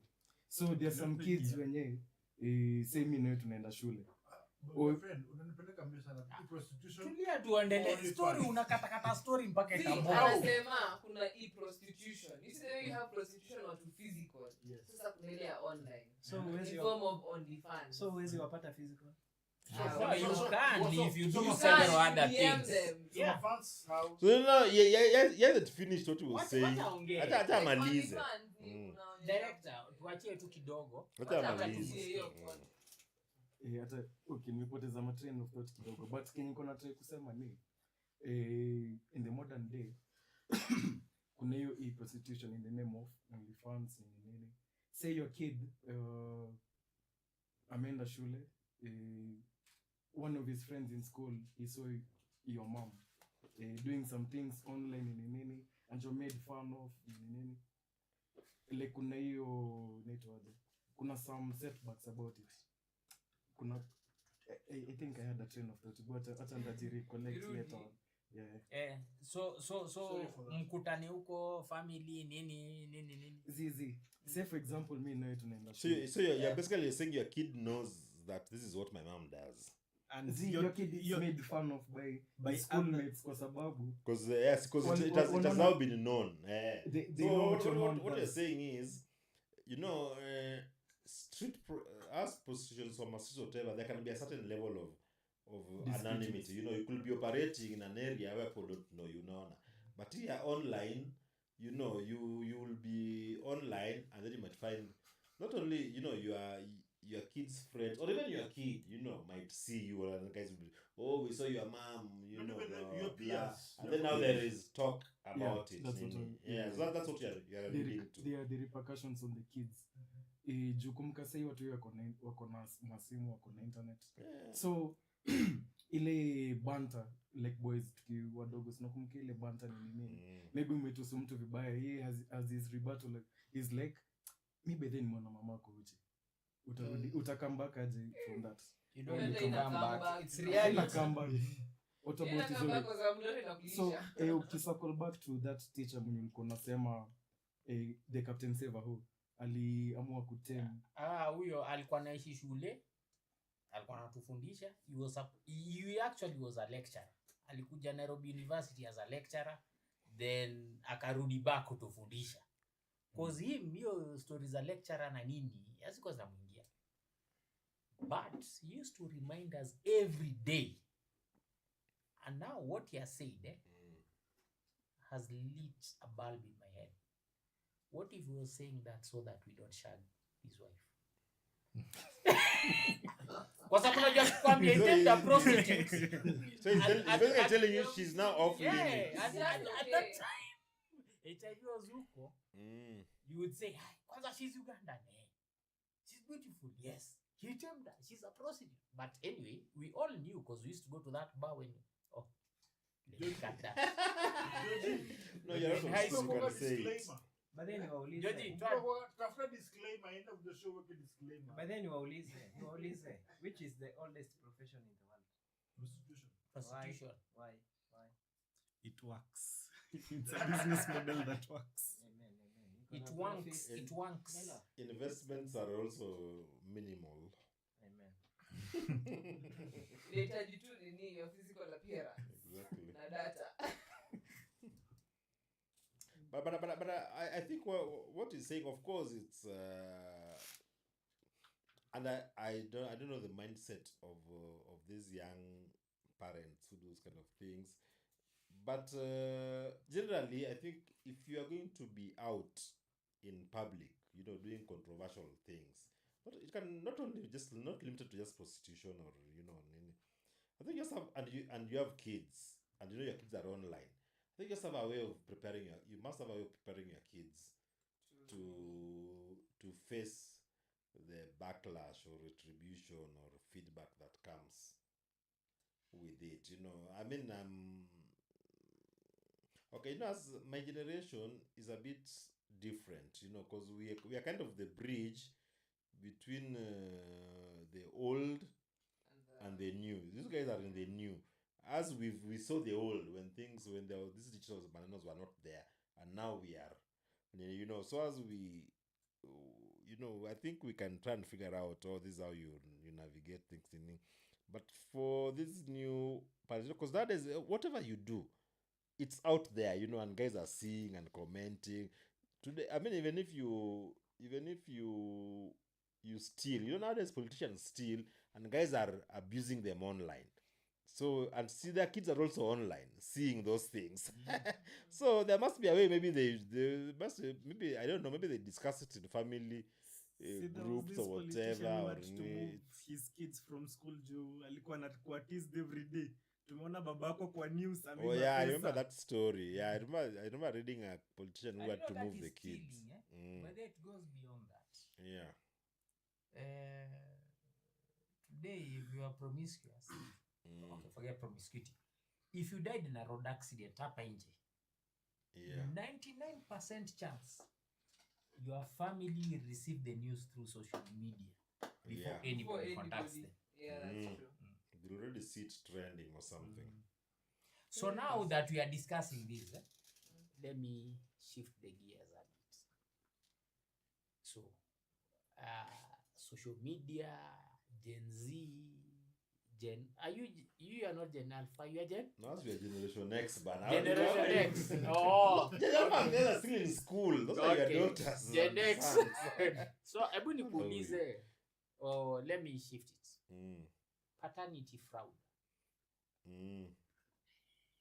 Where are we in Kenya? Because in Nigeria, I saw 94% of the children, not there.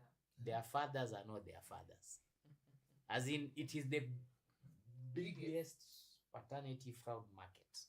But in Kenya, what do you think? 94%, that's like the entire population. Of course.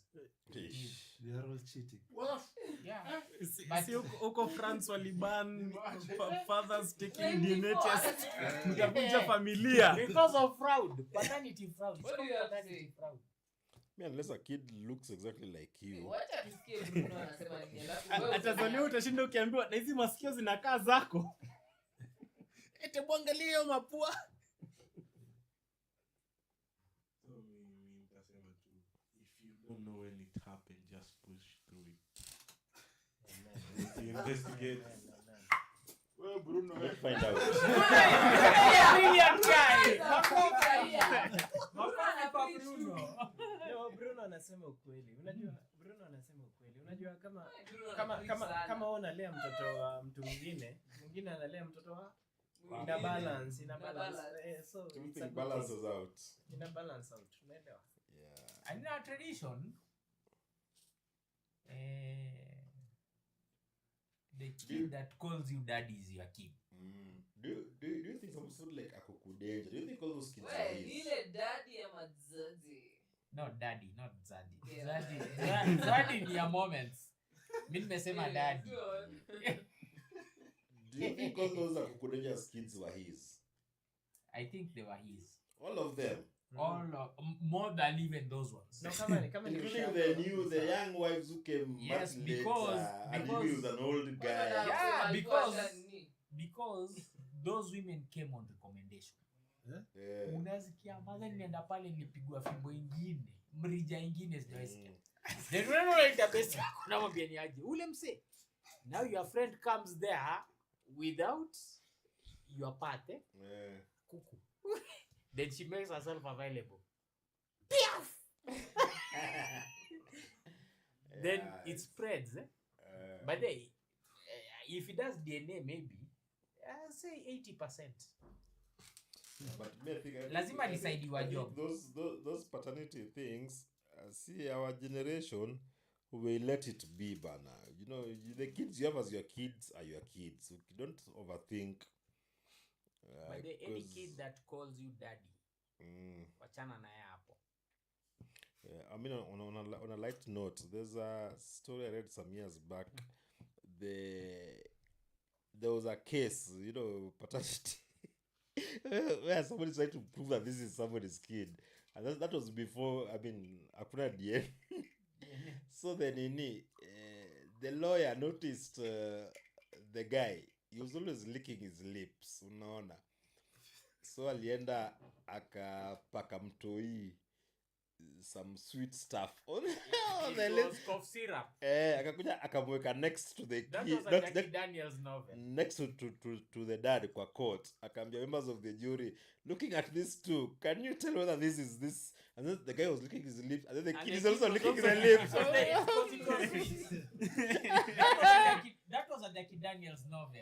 I can't remember exactly what It novel was a it Jackie was. Daniels novel. I remember it very Yeah, it well. was very fun, yeah. But anyway, the thing is, you know, once I wanted usimamii to mtoi wako ni know mtoi after wako. nilisoma hiyo ukora nikasema What what? happened? Ni ukora. What happened? I was too clever for you. I think me as a chime in maybe in 3 points. The first one, something I saw on Twitter. Wanasemanga every man cheats until you bring up history of paternity test and watch the reaction from women. The second thing, maybe from a cultural perspective, you niko willing to corrected. I think in the Luo culture, say maybe you're having a problem with childbearing. But later the brother Yeah. Yeah, it kama Sidi happens. convince And then the third one is a question, the legal repercussions. Say this lady anajua vizuri uso mtoi wako, and then after huyo mtoi umemsomesha, umempeleka through campus nini, siku moja mnakosana, nakwambia hey, by the way huyo mtoi si wako, ni wa neighbor wako ama ni brother wako. Kuna any legal repercussions for that? So let's start with the last one. When it comes to legal, it is what is legal. Tukienda paternity, hiyo si mtoi wangu. Unajua, let me tell you, when you go to the children's court, because now you are divorcing or there's a problem, now you have to determine the children's story. The way your affidavit reads is I, Peter Otieno. Do solemn. No, you have to say as the biological father or as the caretaker, or as you must say your relationship to that kid. Umenielewa? So kama umemtekea, you have to say nilimtekea as a guardian or as a whatever or as a whatever. But you must say it. You can't say, I mean, the first question in court would be, wewe umekuja kaa naye? Wewe ni Peter Otieno, wewe ni nani? So the first sentence, utasema mimi Peter Otieno, these are my details, address, ID nini. Second sentence ni I as Peter Otieno being the legal biological father or the adopted father or the caretaker. You must say why you're interested in that case. So let's say umesema hizo vitu zote. What is the next point of proof? What happens to the years, the financial investment, the deception? The money doesn't matter in children's cases, by the way.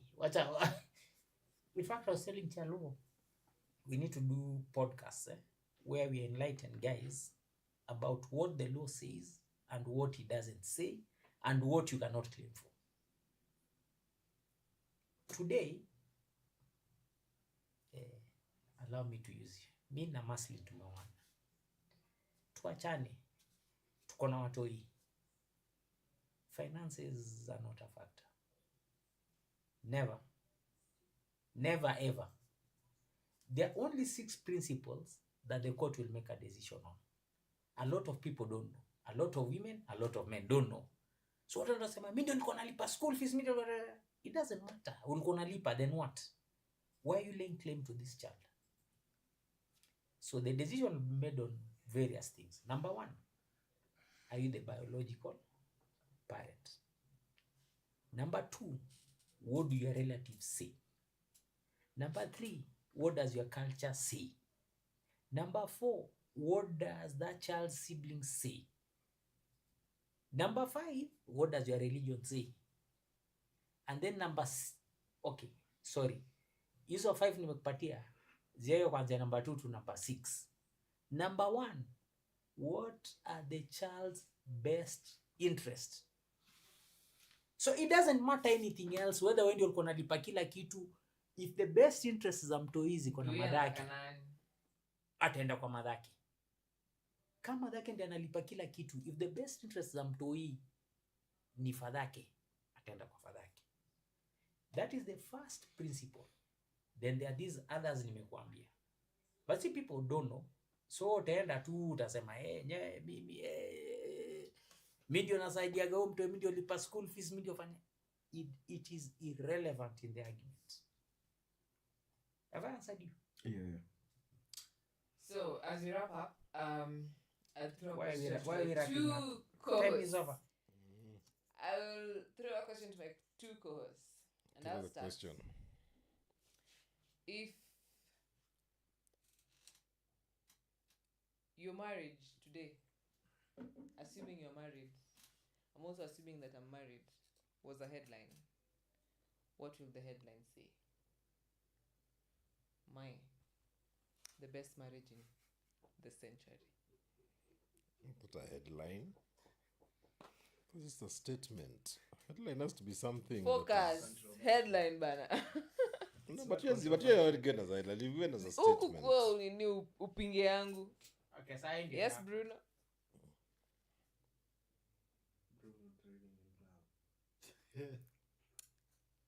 Ati Bruno what? Driving in love. Unajua hizo words za AI. Driving. Phone. Bruno is a walking AI. Unajua hiyo driving ni word ya AI. Nakwambia. 100%. But that's his word. Let's tusikie mzee wa kazi. You know, I'm actually married, so Yes, please. I've been married for how long? Just say chwadogi nyundo tutakubali. No, everyone is gonna give their headline. What will be their headline? I've been married for what, about 22 years or something. So yeah, I can see you're shocked. I'll probably say 22 not out. You don't understand it if you don't know what cricket is. But yeah. But you can't get to 22 not out in cricket. You can get 22 not out. No, you can't. You can. So that's 22 runs. As You're a not it bowler out. or No, as a batsman. Yo, wait. But you As are a a batsman. Leo utafikiwa. Relax. Relax. Very relax. Tunaongea cricket. Mhm. As a bowler or as a batter. As a batsman, you're 22 not out. That means you've done 22 runs or you're not it out. You're still going. You're still batting, you 22 outs or 22 balls? 22 Wait, not that's- out. That's your headline. 22 balls times 6 is what? 132 runs. Yeah. No, but you see, not all balls are sixes. Some balls are no balls, some balls are Yeah, ones. now you see we have, something that is happening. that was my point. That's what I've said. If you're a cricket fan, is when you'd understand the headline. 22 not out means you've already done 22 Oh, runs. that's your and headline. you're still, yeah, that's what I said. That's what you say, but I'm 22 telling not you, out. even as a cricket fan, me understand cricket. Yeah. So we've had a conversation. Mm. That's why Something that is happening. because Yeah. 22 not out on whose side?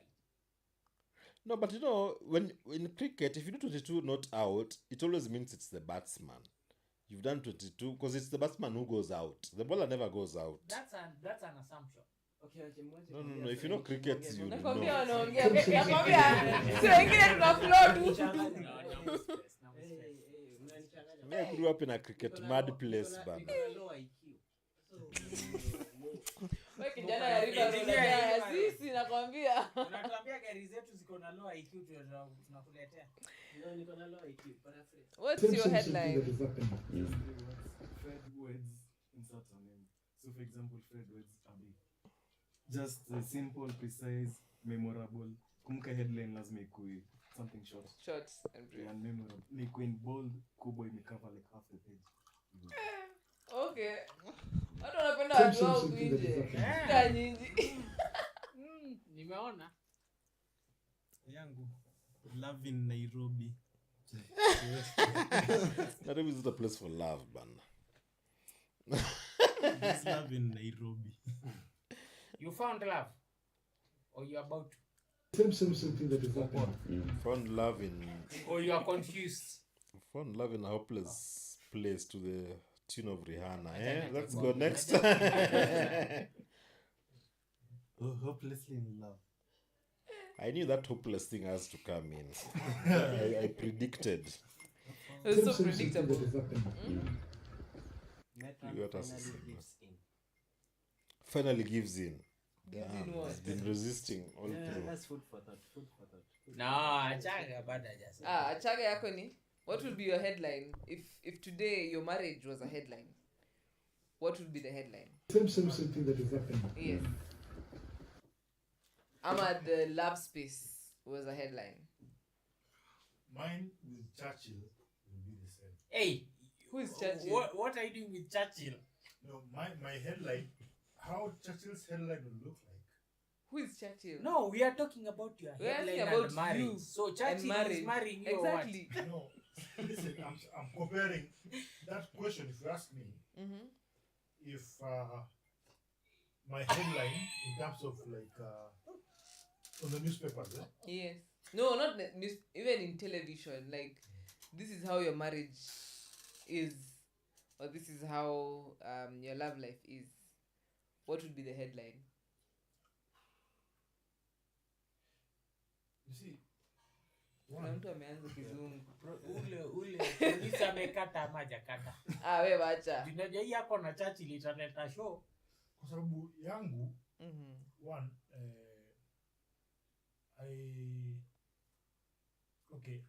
my love life Kama itachoma wacha tu tuende hapana, si next. ezi choma. Haya, My sawa. love life, Marriage. my children, marriage, so private. My career is another thing, like on this other side. That's why I say, like, when you compare Churchill's one and mine, will always almost be the same. Okay. Umeelewa hapo sasa? Because like Nakwambia So- umetuacha ni but ni sawa. Umetuacha tu. Hatutakustress. Unaona ametuacha tu Find hangi. out Churchill ni nani. Sasa Cleo tuambie. Are you sure you want the answer? Yes, please tell us. Mine is one word. Why are you looking stressed? Okay, the studio is silent. Why are you guys silent? See, we are At waiting. least. We are Sasa waiting. tunangoja story yako bana. Bidu unajua story ya Adidas. Nimevaa Adidas. But anyways, Okay, sawa. tuambie tujaanza Adidas. Nimevaa Adidas. Hizi Ah. Adidas nilivaa. Chamezi Adidas tulibai nawe jana. Ilikuwa $1,000 or something. Tena na hiyo story ya jana bwana. Hatuko story za jana, tuko story za leo. Hujui kule Na nilisema story za nilikuwa leo jana. ni tuambie headline. analuka story. Headline yangu ni one word. Wasile- Are you sure you want to have it or you want the director to cut? 2 hours nimepiga story hapa. Si useme bana tumalize show. My one word is Muslim. Get out of here. Si show imeisha ama That marks the That end of has been captured in the Relax, show, by the way. bana. show imeisha. Umejikaranga. And that marks the end of our show. And this was Ramblings of the Mad People. Till next time, adios. Adios. Bye. Haya katika.